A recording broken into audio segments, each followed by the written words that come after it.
All right, I think I'm live. For some reason, everything is haywire today. That has to do with YouTube. It's annoying, really. But we're back. Hold on one sec. Let me get out of here. What a morning or afternoon.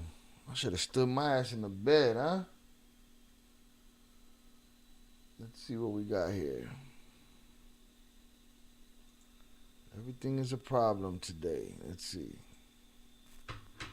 In the control room, I still don't see nothing on my stream. There it is. All right. All right. Thank y'all for being with me. It's been a... What's poppin', Goth? What's poppin', 030 North? Thank you for returning, Mr. 030 North. It's been one of those days. So for those that don't know, we were doing a stream covering the National Geographic's episode, and we got copyright struck. I don't want to go crazy cussing on this stream because I'd like to keep this going forward monetized and not struck. But for those that don't know, you know, the complete, the whole Surviving El Chapo Season 2, and maybe more than 50% of Cartel Wives has been demonetized by YouTube. This is the first season. We had less demonetization and we dealt with more kidnapping, more torture, more guns than we ever did in Season 2. Season 2, we got to know what the courtroom looked like, what the table looked like, what it felt like, this, that, and the other. For some reason, YouTube is on my forehead with it. You know what I'm saying? They're standing on my forehead trying to keep me from getting it. I work real hard for fractions of a penny for them to be playing games with me like they did earlier. You know what I'm saying? There's like I explained earlier, there's a full-on movies by these Chinese digital farms, full-on movies on YouTube that are monetized. Don't lose that. They're monetized. I got an ad every 2.5 minutes when I was watching that Far From Home. And the only reason I played it was because I couldn't believe it was there, and I did. So anyways, they hit us. So since that whole live stream went to ended up in the trash heap, we're gonna do a special episode of Cartel Wives. We usually do Thursday. Today we're going to do it on a Monday. So I'm glad y'all here. We had a nice stream, a nice crowd going in that other one, and it's gone. But I appreciate you guys, you 5 for being here. You know what I'm saying? I appreciate you 5 for being here. The stream was looking nice. We had 16 viewers at the time, maybe more than that, and boom, they knocked us down. I know that don't sound like much, but for me, every good look on this channel is a good look for me, and I'm trying to make this work, you know? So, but that's neither here nor there. We're going to have an episode of Cartel Wives. With that said, we all know the drill. We got TTS in the description. Let's get Nat Geo out of here. We're done with you, Nat Geo. We got that in the description, and if you want to use that. Let's talk in the chat, and I'm going to pull up Cartel Wives, and we're going to get it popping. Cartel Wives, Chapter 10, on a special day on a Monday. Why? Because YouTube is trying to victimize me. Here we go. The ultimate betrayal. Mia. In April 2005, Peter and I had finally finished construction on our new house and were waiting for our furniture to show up. Excited and nervous and impatient all at once, we spent pretty much all our time with Junior and Olivia at their house. Olivia and I would talk all night complaining about silly things like construction or our housekeepers, while the guys would sit in the next room making big decisions and plans for their business. I remember thinking, it feels so good to be with them. They're just like us. They can relate to everything we're going through. Olivia. We had everything in common except for one Who thing. was just like that? I just found At their All house. Olivia and I would talk all night complaining about silly things like construction or our housekeepers, while the guys would sit in the next room making big decisions and plans for their business. I remember thinking, it feels so good to be with them. They're just like us. They can relate to everything we're going through. Olivia. We had everything in common except for one thing. I just found out I was pregnant, due at the end of the year. Mia. Peter and I were so happy for Olivia and Junior. Every time Xavier or Junior's girls came to visit, it was plain as day that they were meant to be a family.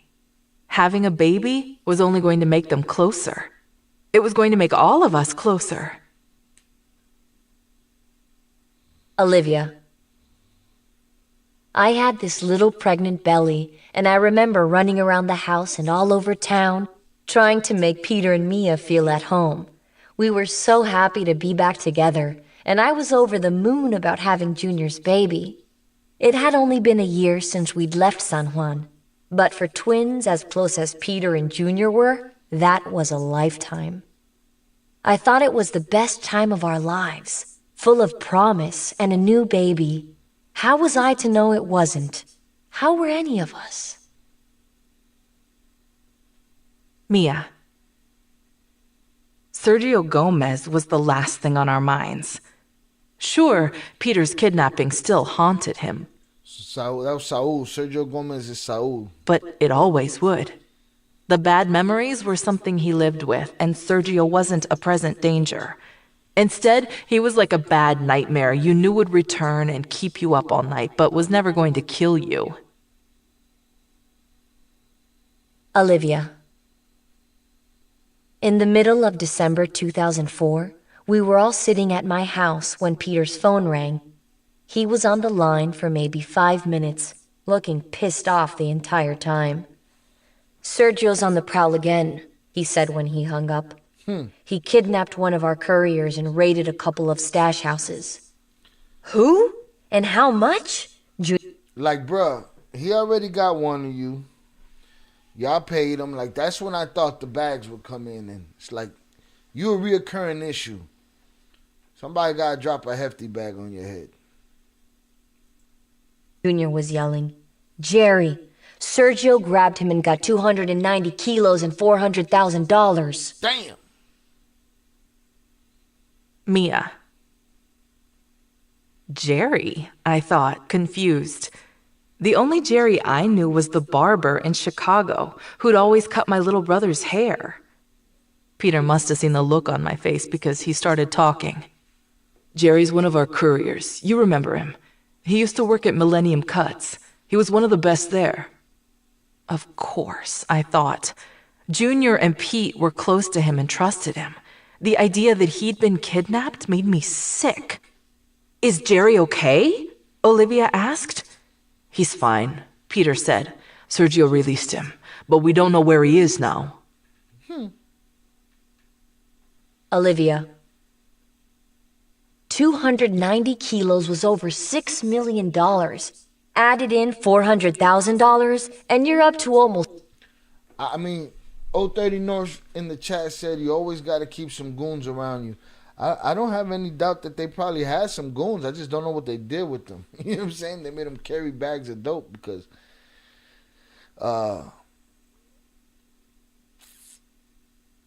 there was just some guys that are an ongoing problem that ain't going to stop. They're going to keep coming. Keep trying to get at you. Keep trying to take from you what they could take.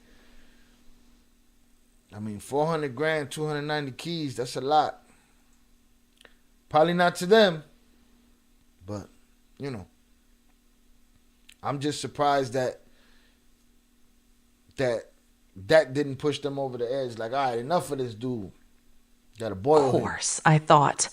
Junior and Pete were close to him and trusted him. The idea that he'd been kidnapped made me sick. Is Jerry okay? Olivia asked.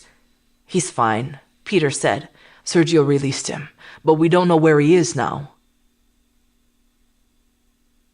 Olivia, 290 kilos was over $6 million. Added in $400,000, and you're up to almost $7 million. That was a lot of fucking money that Sergio stole. To make matters worse, we found out that Jerry had been so terrified after Sergio released him that he stole $600,000 and fled to Puerto Rico. Oh. And let's not forget the $3 million Sergio got from Peter's kidnapping. All in all, that was over $10 million down the toilet, all because of Sergio. That dude came up, boy.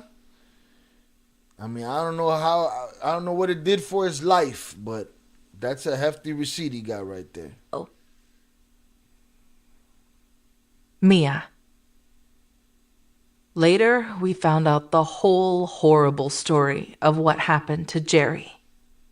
After Sergio and his crew grabbed him, they beat him practically senseless, tied him up, and began to search his house. "Where are the openers?" they demanded, meaning the garage door openers for Peter and Junior's stash houses. Jerry was so out of it he couldn't even remember. Sergio and the cops then completely ransacked his house, found what they were looking for, and dragged poor Jerry into a blacked-out van. Now, earlier in the last stream that went haywire, I talked to y'all about Finnegan, the cop, that I want to cover his story. He's connected to this. He is not the cop. There's another cop that I want to follow named Glenn Llewellyn, who was the cop that had Sergio or Saul's back in all of this. And Saul was able to pull all these kidnappings and robberies with the help of Chicago Police Department. Sanctioned by the Chicago Police Department. Olivia. The dirty cops had been doing surveillance for months, so they already knew the vicinity where the other stash houses were. They drove around, pressing each of the garage door openers again and again, hoping a door would open. One finally did. Then another courier walked out to see what was going on, and Sergio and the cops kidnapped him too. With Jerry and the second courier in the back of the van, tied up, they kept driving, pushing the button on the garage door opener till they found a third stash house and robbed it. Mia. Honestly, Junior and Pete were more upset about losing their 3 stash houses than they were about the drugs and cash they'd lost. Jeez. It was easier and less time-consuming for them to make the money up than it was to get new houses, cars, and workers. Right, they were definitely into the assessment of damage. You know what I'm saying? Like, what went wrong in this situation and what's the worst part of it? It's not the money. It's not the powder. It's, we got to get these stash houses back up and running. I get it. It's kind of like the idea of you lose your wallet, right? And it ain't the little bit of cash you got in your wallet. It's the fact that you got to get them IDs all redone. That's basically the simplified simulation of that right there. We're going to have to restructure. Peter said they know too much. I love when she does the Peter voice. We're going to have to restructure. He knows too much. She's hilarious. They moved 100 kilos to an emergency stash house. Unfortunately, the guy who managed it couldn't be trusted either. We thought he was a friend, but he set up what looked like a home invasion and robbed them blind. Damn. Olivia. When you lose $12 million, you can't just write it off. Peter and Junior had purchased the drugs from the cartels on credit, and they had to pay them back. No drug lord was going to feel sorry for them. Instead, they're like, tough shit. I'm sorry you got robbed, but you still owe us money. Mm-hmm. For the next few months, Peter and Junior were stressed. Sergio was still out there, and I'd be stressed too. Y'all getting hit from all sides. You getting hit by Sergio and the Piglet Brigade. You getting hit by Sergio and the Piglet Brigade. You getting hit by the guy that they hit, Jerry. Jerry's like, listen, man, they took 400 and 290 bricks. I'm taking this 600, and I'm in La Isla Bonita. I'm gone. Catch me on the island, papas. And then you had the other guy in the stash that Set up a home invasion and got that took too, getting hit from all sides. And they weren't sure how much he knew. So they had to rebuild from the ground up. I'd wake up in the middle of the night, and Junior would be up, pacing around his office, on the phone nonstop. During the day, he and Peter would sit together outside for hours, still rolling calls. When they weren't on the phone, they'd be having meetings or just walking around our connecting yards, talking to each other. They were always on the same page. It was like they shared two sides of the same brain, housed in two identical bodies. Our machine is up and running, and we're paying our debt back, Junior said to me one night at dinner.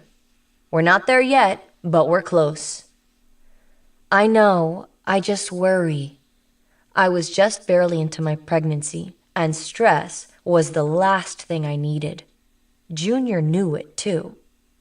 Don't worry, Liv. Taking losses are part of our business. That's just who Junior was, always staying positive and shielding me from this stressful life. Mia.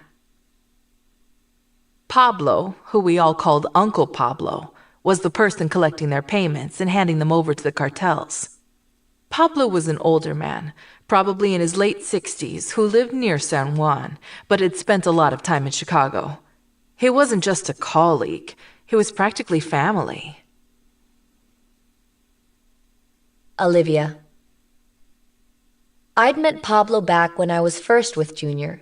He was always with the two of us, going out to the clubs or to these big private dinners we'd have. We even took Pablo and his son Tony to a fight in Vegas once. That time, Junior rented out a few floors of the Mandalay Bay. I'd been under the impression that he was Peter and Junior's uncle, but he wasn't. Instead, he was their supplier, which explained why they were inseparable. He was one of their main connections to the cartels since he got the drugs for them. So this has got to be Tio Lupe. Filthy old Tio Lupe. Peter and Junior would accept the shipments at their warehouse, have their workers unload 300 or 400 kilos, distribute them to their wholesalers, collect the money, run through it, package and vacuum seal it, then turn the money back to Pablo. The cartels sold on credit, and Pablo was the one responsible for paying them. Mia. I met Pablo when Peter and I first started dating. When he came to the States, he'd stay with Peter. He was like an old grandpa, and he went everywhere with Peter. I remember we once went on a date to the movies, and Uncle Pablo came along. At first, I thought their relationship was so strange. Pablo was completely dependent on Peter, but Peter just accepted it. One time I was sleeping over at Peter's house, and Pablo was in town, of course, staying with him. We were lying in bed, and Peter heard Pablo down the hall, probably just waking up. Peter yelled to him, "Are you okay? What do you want for breakfast? Did you take your medicine?" Is this how these people treat each other, I thought? That's crazy, though. If they had, if in the Surviving El Chapo podcast, they didn't really break down, yeah, they say, oh, that's the Theo. But they didn't break down that, when you asking somebody if they took their medication, you might have a sincere care for this person. You know what I'm saying?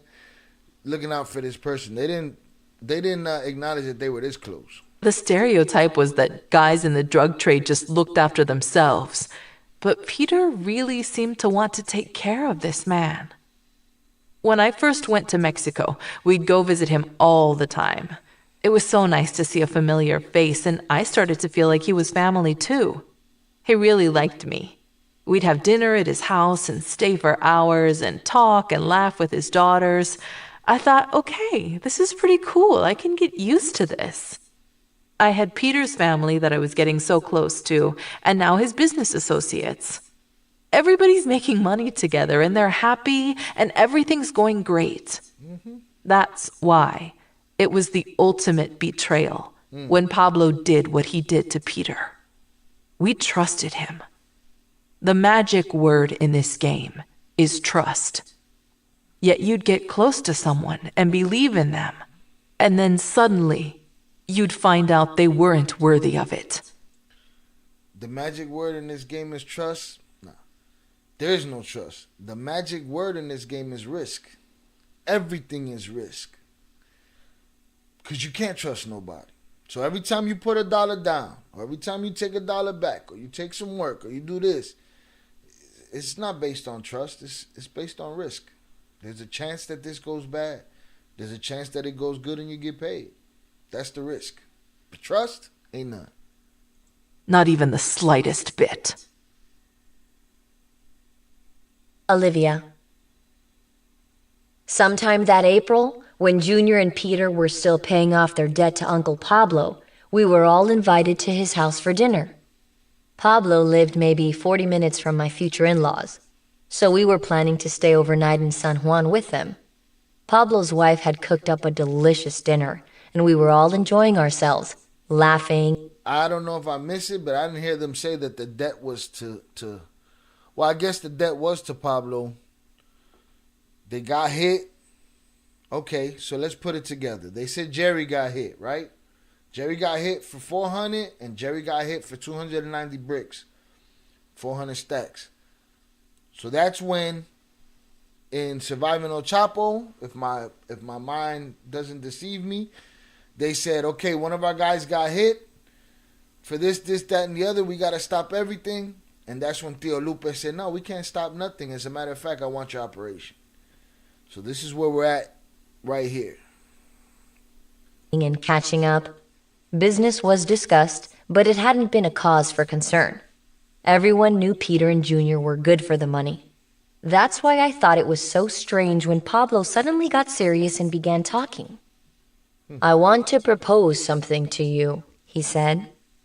Junior was as confused as I was. Is this about the debt? Sort of. Hear me out. He sat up straight. I've been good to you for so many years, and you're doing very well for yourselves. It takes people a lifetime to acquire what took you less than a year. You owe a lot to me.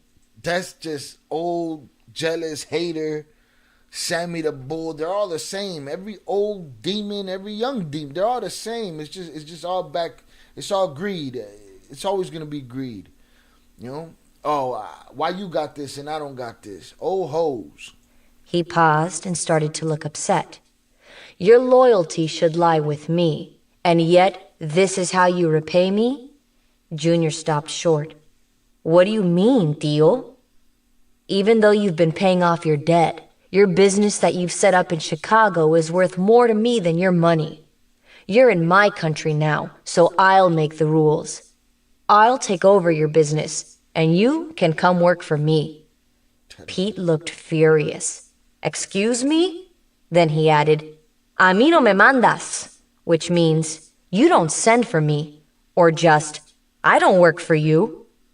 You can just sign over your warehouses and let your employees know I'm the boss. Yo, he's wildin'. So this is a totally different picture than what we got in Surviving El Chapo.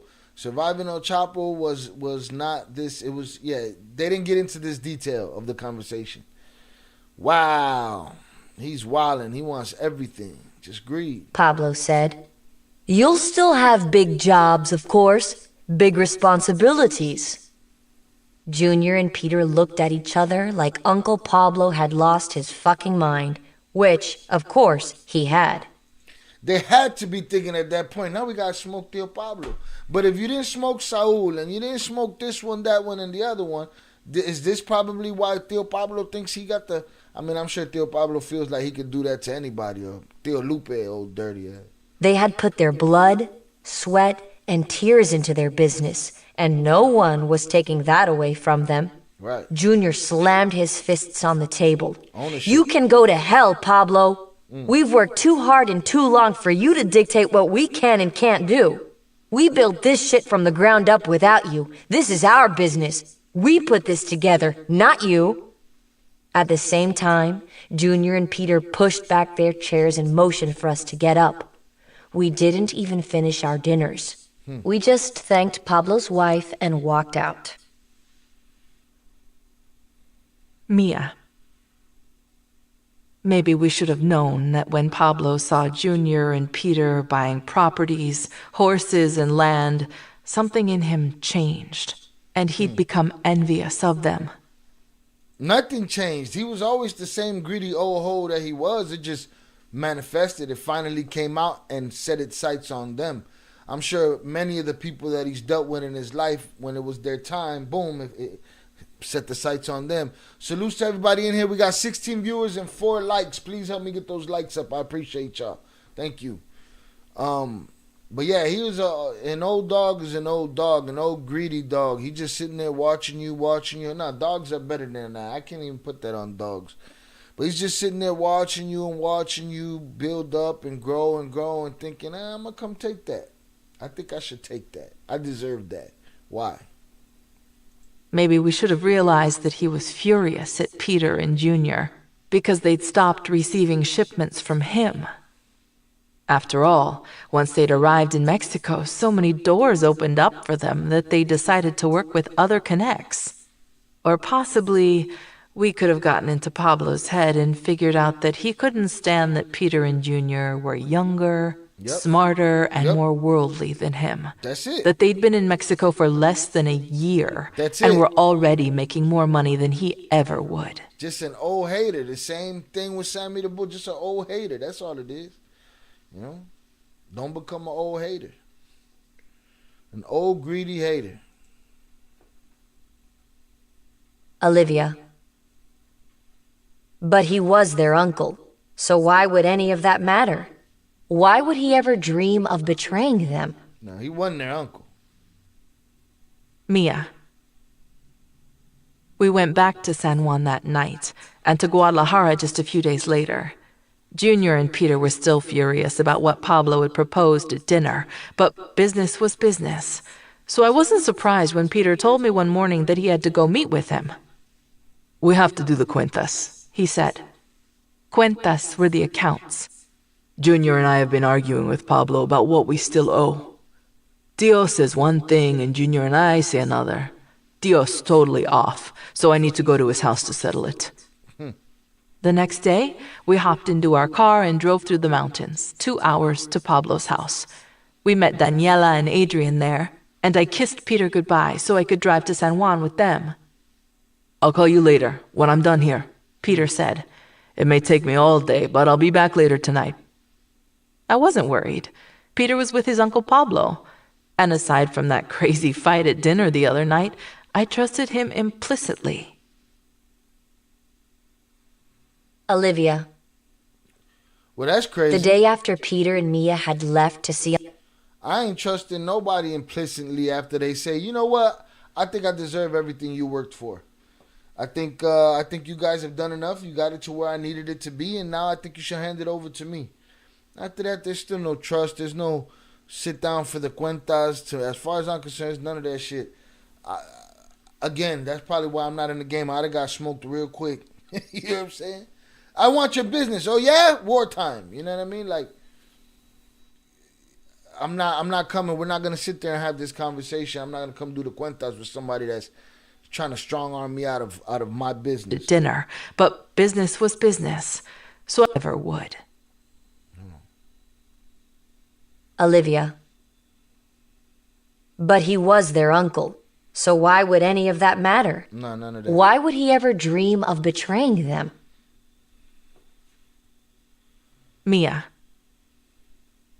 We went back to San Juan that night, and to Guadalajara just a few days later. Junior and Peter were still furious about what Pablo had proposed at dinner, but business was business. So I wasn't surprised when Peter told me one morning that he had to go meet with him. "We have to do the cuentas," he said. None of that. Cuentas were the accounts. "Junior and I have been arguing with Pablo about what we still owe. Tio says one thing and Junior and I say another. Tio's totally off, so I need to go to his house to settle it." The next day, we hopped into our car and drove through the mountains, 2 hours to Pablo's house. We met Daniela and Adrian there, and I kissed Peter goodbye so I could drive to San Juan with them. "I'll call you later, when I'm done here," Peter said. "It may take me all day, but I'll be back later tonight." I wasn't worried. Peter was with his Uncle Pablo. And aside from that crazy fight at dinner the other night, I trusted him implicitly. Nope, none of that. Olivia.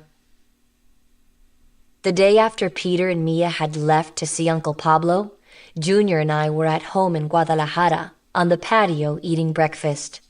They'd been staying with us while they were decorating their house, so it was our first morning alone together in weeks. "How are you feeling, baby?" Junior said. "Better than yesterday, but still not great. Eating helps." I was probably 8 weeks pregnant, sick as a dog. I was trying not to vomit as I stared at the spread of food when Junior's phone started ringing. "Hello?" He stopped, grabbed a cup of coffee, and walked into the other room. For the next 5 minutes, all I could hear was him talking under his breath in Spanish while he paced back and forth. When he came back into the kitchen, he was visibly in shock. "Are you okay? What the hell's going on?" I asked. "Somebody kidnapped my brother. They also took Pablo and Tony. Just grabbed them from Pablo's house. They're demanding $10 million, and they'll kill them all if they don't get it." "Fuck," I said as I felt a pain in the pit of my stomach. "I can't believe this is happening again to him," Junior said. "There are only so many times he can get out of a situation like this." I held Junior tightly as we both stood there crying. I knew he was right. You just don't get kidnapped twice and make it out okay. Nobody's that lucky, even somebody as smart and strong as Peter. Mind you, this ain't even the last time. Peter got it again when the police snatched him up from I think they were in a club or something. The police snatched him up and Mentor had to come save their ass. Like, it's the luck is crazy, but the scars are forever. Then I thought of Mia, and my heart sank. Had anyone told her yet? Mia. Peter had said he'd be gone all day, so I hadn't expected to hear from him till at least 5 or so. When 6 o'clock rolled around and he hadn't been in touch, I got just the tiniest bit worried, so I called him. The phone went straight to voicemail. "Adrian?" I yelled into the other room. "Have you heard from Peter?" "Nope." Peter always called me, even just to say he loved me. This wasn't normal, but I shrugged it off. "He's with Pablo. He's fine." I choked down dinner and called Peter 20 more times before I decided to go back to the guest room. I walked out to the balcony and sat down in a lounge chair, cell phone in hand. I probably dozed off 3 times before I got up and went to bed, leaving the sliding door open. Peter and I never spent a night away from each other, and I couldn't fall asleep without his arms around me. The thought of something happening to him made my heart hurt so badly that I cried myself to sleep. All night long, I'd wake up and hear sounds, a dog barking in the distance, the wind or a car honking, and I'd jump up. But none of the noises were signs of Peter coming back. The next morning, I got up and walked to Adrian's kitchen to get coffee. I felt like I'd slept 20 minutes. I turned on the TV, sat down on the couch, got up, opened the blinds, called Peter's cell 3 times, and did anything and everything to keep myself busy. Where is he? I kept thinking. Honestly, I felt like my heart was shriveling up. Then Adrian walked into the room. "Mia, I have bad news. I really need to tell you something." At that instant, I just knew. He's been kidnapped. I fell to the floor and began crying hysterically. Olivia. Adrian and Daniela drove Mia back to our house later that night. As soon as I saw her, I couldn't hold back my tears. I just held her tightly and tried to comfort her, even though I was just as scared as she was. She was distraught. "What are we going to do?" she asked over and over. I tried to reassure her as best as I could, saying, "It's okay, Mia. Don't worry. They're going to let him go. Junior has a plan. but I was just making it up. Junior was just as confused as we all were. Turns out, though, he did have a plan. It took him all day to come up with it, but he sure as hell made things happen when he did. What was the plan? We ain't gonna find out till Thursday. That's the end of chapter 10 right there. Good episode. Good episode. We got some insight into the Theo Lupe situation. 14 people in the room. Can y'all please hit the like button? Those who haven't hit the like button, please hit the like button. It helps us a lot, especially when YouTube is working against us. Yeah, we got to know about the Theo Lupe situation a little bit more, and you know, they told us in Surviving El Chapo, hey, you know, the twins went and told their Theo Lupe one of our guys got hit on the United States side. We need to stop everything. This is what we do when we get hit and we get robbed for something. We stop everything. Theo was like, no, you stop nothing, and I take over your business. You know what I'm saying? Just an old greedy hater that felt like he deserved more than they deserved just for no other reason than just because. You know what I'm saying? JP the Ghost said that was getting good. Also said family be the worst sometimes. Absolutely. Absolutely. Now, was he a play Theo, play cousin? I mean, it seemed like they had a real connection, a real family connection to each other. You know what I'm saying? But as far as that old hate goes, it's not gonna be pushed aside by you know, family. Not an old hater like that. Family don't mean nothing. He'll take what he can from family. Shout out Vernon Hines. How late am I getting to the stream? A little late. We had 2 streams today. One of them went straight to hell because YouTube hit me with a copyright and they shut down the stream for a certain amount of time. And so we moved on to Cartel Wives, a special show Cartel Wives. But Mr. Vernon Hines, you ain't never late. You always on time, because as soon as this is over, you can hit that playback and start from the beginning. Mr. Man just got off work. I'm going to go back and watch it. I appreciate you. Go right back and check that playback out. Please hit the like button. Guys, continue to comment. Continue to subscribe. The engagement on this channel is crazy. You know, continue to talk your shit in the chat. Talk your shit in the comments. You know what I'm saying? I'll be there to respond as best as I can. And we'll keep going from there. Very good episode, though. So we know that Theo Lupe is a problem, and Sergio, a.k.a. Saul, and the Piglet Brigade, they're a problem too. You know what I'm saying? So these are 2 problems that the twins got. Now Peter's kidnapped. We all know what happened there. It's not to say that the first one wasn't bad, but this one here, to me, it felt like they didn't care. Theo Lupe didn't really care to give him back or to send him home alive. Like, as far as he was concerned, if they lost Peter, no big deal. You know what I'm saying? This was basically torture. You know what I'm saying? Malnutrition and it was basically torture. But yeah, with that kind of old man hater greed, like, doesn't matter who it is, man. They'll steal from their own mother. JP the Ghost said this is more detailed than the podcast. Absolutely. For some of the things that they just glossed over on the podcast, they broke it down into detail in the book. Again, we got to take it all with a grain of salt, because we don't know when these stories was being told, or like how much could be told at the time that these stories were being recorded. But the book is definitely more detailed, and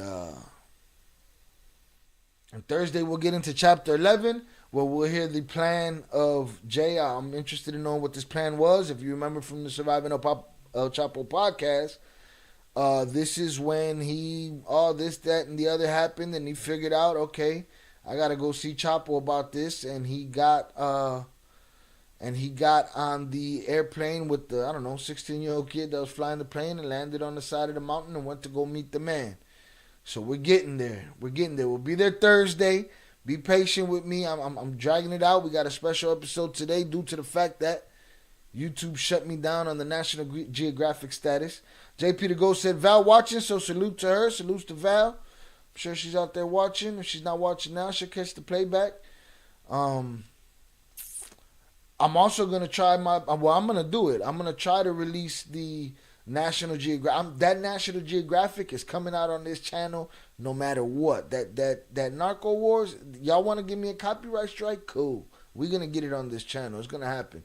So look for that tomorrow. Wednesday we got Surviving El Chapo. We gotta check and see if there's a bonus episode on Wednesday for Surviving El Chapo. If there's not, maybe I start with Finnegan's Take. For those that weren't with us in the last stream that got bombarded by YouTube, looking to get into Finnegan's Take. Finnegan's Take is a podcast from a guy named, I believe his name is Jerry Finnegan. He's a Chicago cop, a bad Chicago cop, a Chicago op. It reads The Rise and Fall of an Elite Chicago Cop. They make it seem like he was some great cop. No, you was just a great criminal with a badge. They put a badge on you, so you was able to go be a good criminal. But I'm looking to get into that. So if Surviving El Chapo, so for those that don't know, this Finnegan cop, he is connected to the group of cops that Viv's first fiance, Keith Herrera, who also became a dirty cop and also became an informant against his dirty cops. He's part of that whole crew. And they were robbing gangs and they were robbing people and they swear they weren't robbing innocent people. To me, you rob anybody, you just became the same as what you chasing. Period. You know what I'm saying? You're part of the biggest gang in Chicago. You can give yourself whatever reasoning you want. You can give yourself whatever you need to make you feel better. I put on that last live stream the trailer, the first teaser. So right now we'll play the second teaser. And again, if there's no Surviving El Chapo special episode Wednesday, like if they didn't do like a bonus episode that drops Wednesday, I'm going to start on Finnegan's Take. And I'm hoping you guys join me for that ride. I appreciate y'all. For the people on here, for the ill cartel that loves the cartel content, I can't get you to watch something else. The other videos on this channel that are just on basic crime and bad cops, that stuff gets no play. Cartel content is what gets play around here. So I'll keep pushing it. But I want to tell this story because this story is connected to the Flores Twins saga, and it's still a character in this story. So I really want to get to this. And we'll do that. I'm going to play that teaser right now. The second teaser. We played the first one. I'll put those two together and make it a teaser for the channel and see, if you guys are into this. Listen, expect me to talk way more shit on a dirty cop. Expect me to talk way more shit on the host of this show because he sounds funny to me. Plain spoken English. I would tell these dudes, I would say, listen to me. People know what's going on out there. They live out. They see what you're doing every day. Okay, you're gonna sell drugs. Okay, that's your business. Okay, I'm like, as long as it's not where I catch you doing it, you're going to jail. I can't be here every minute of the day. But when you start bringing the guns in this play here, and you're shooting on the street, or you kill somebody out here because there was a fight or whatever, you just fucked your business up. Because now you got all the pressure in the world on you because it's going to come down like a hammer. And it did. And if they shot a policeman, the superintendent of police would demand that there would be a war on that particular gang that was responsible for that policeman being shot. Whether he was shot or killed, it didn't make a difference. Because that was a major fuck up. If you shot the police or shot at the police, there was high hell to pay for that. It might not happen immediately as far as like indictments go, but you would see 6 months down the road or a year down the road, there'd be a big sweep by gang intelligence or the gang specialists. And they would go up and round up these guys with the help of SOS or the district TAC teams or whatever. And all of a sudden you'd see in the newspaper or on the news that 10 Spanish Cobras were indicted, 30 Spanish Cobras, 20 Latin Kings, 16 GDs in this area. Because you know what? Then they worked them hard and they put these dudes away because they crossed the line. It's bad enough they kill people out here, their own guys, and these thugs are shooting it out with each other. They kill innocent victims or children, or worse yet, police. That's when the hammer would come down on them.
Today's one of those days. All right. Salutes to Adrian Torres. Yo, Shaw Adrian here from Cali. Keep up the great work and content. Salute to you, Adrian Torres. Also said I'm muted. And what else we got here? Bright Buck Outdoors. Keep it pushing, fam. Amor from Nueva York. For sure. I'm back on and popping. Thank you, guys. What I was saying while I was muted was, if there's no